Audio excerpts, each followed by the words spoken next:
Well, the front right here. Congratulations on a big victory at UFC 300. At Media Day, you kind of said, you assumed Cody would present you some holes that you hadn't been able to challenge yourself with in there. So now that the fight's over, what do you think of your performance? I feel mixed emotions about my performance. Obviously, anytime you get a win, you get a finish, it feels, that's a good thing. But I don't really compete and fight and train just to get a win or to get a finish. So that being said, I think there's a lot to improve on, a lot that I could have done differently. But I'm grateful for the experience. Got to the second round for the first time in my career, got punched in a real fight for the first time in my career. So, those might not seem like good things, but I think they'll only help me in the long run. What specifically are you kind of unhappy with your performance with, and what do you think you do need to work on?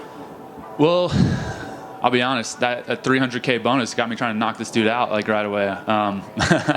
But yeah, I can't.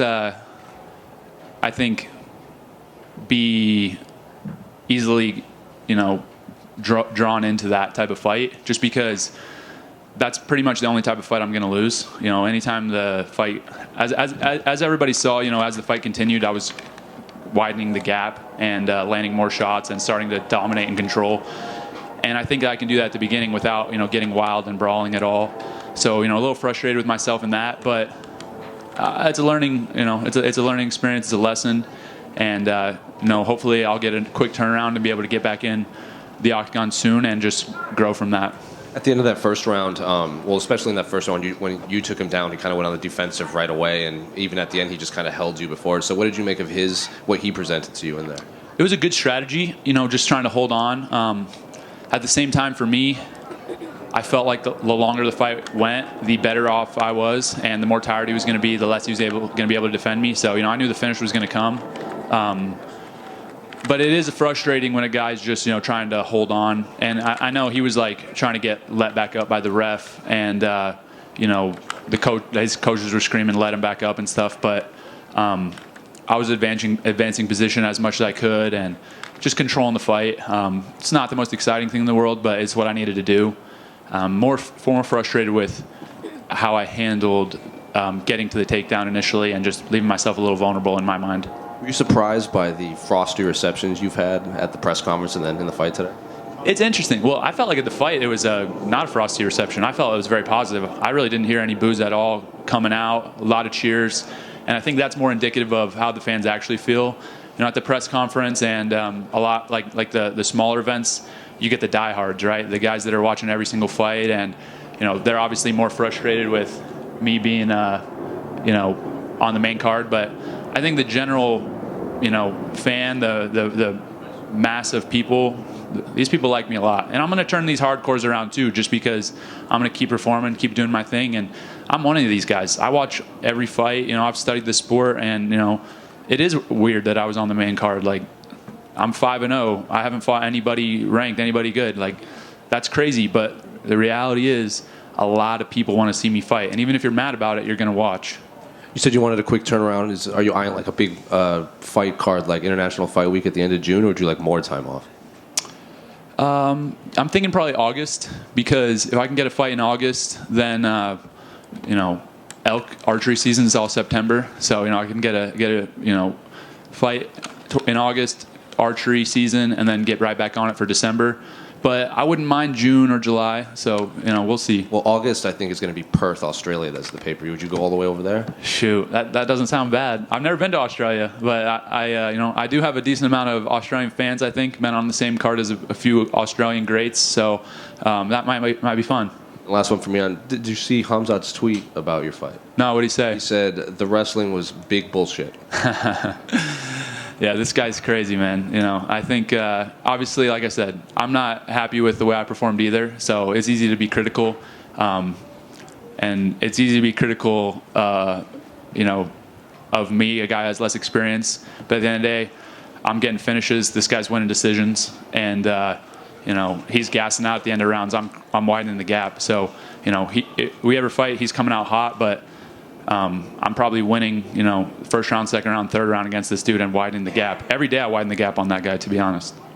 Hey, Bo, right here. Just one.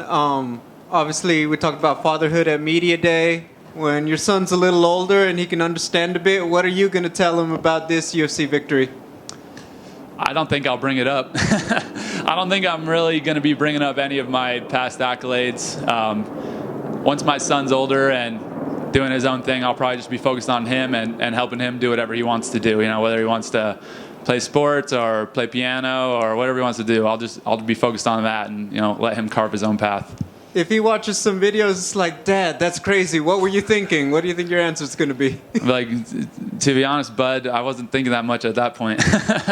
You know, I think I let, you know, definitely the emotion of the situation, I won't say get the better of me, because I still obviously did what I needed to do, but I just expect perfection. And if it's not perfection, then I'm going to be critical.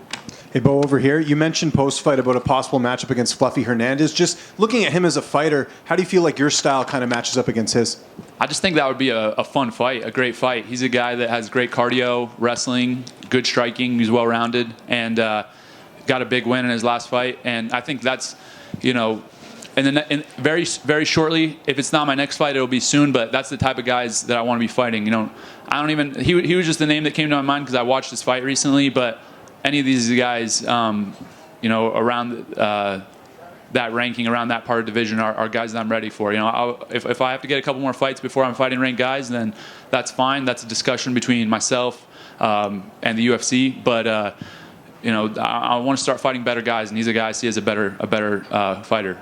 And I asked this before the fight as well, but, you know, and you also mentioned maybe not your favorite performance tonight in the cage, but Hernandez is ranked. I think that's something that people want to see, is you fighting someone in that top 15. So with this, do you feel like if it's not Fluffy Hernandez, someone in the rankings at least?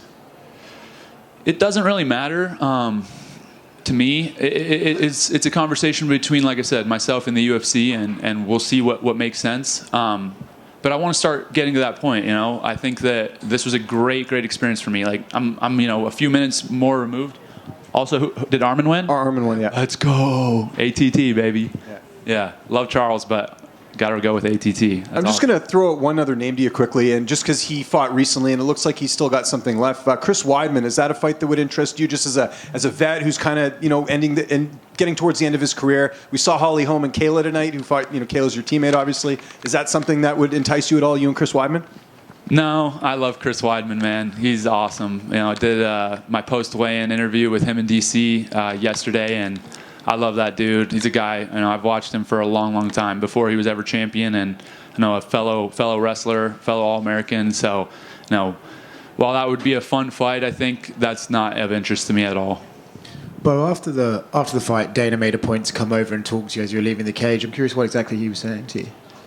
He just told me to, you know, great job, keep my head up, and keep doing what I'm doing, and that, you know, I'm going to be a massive star. And I think if anybody knows that, who, you know, what the future holds, is him. He's been in this game and, you know, pushed this sport forward more than anyone, excuse me. And it was very cool for him to do that. You know, to me, that says a lot about him, not only as a promoter but as a person. Just because I'll be honest, I was like a little down on myself right after the fight, because I'm like, man, I just expect to starch all these guys, never get touched. But I did, you know, just get some adversity. And so, you know, with that, I think it was cool to hear from him, just some reassurance and, you know, right in that moment. I think that made me like him even more than I already do.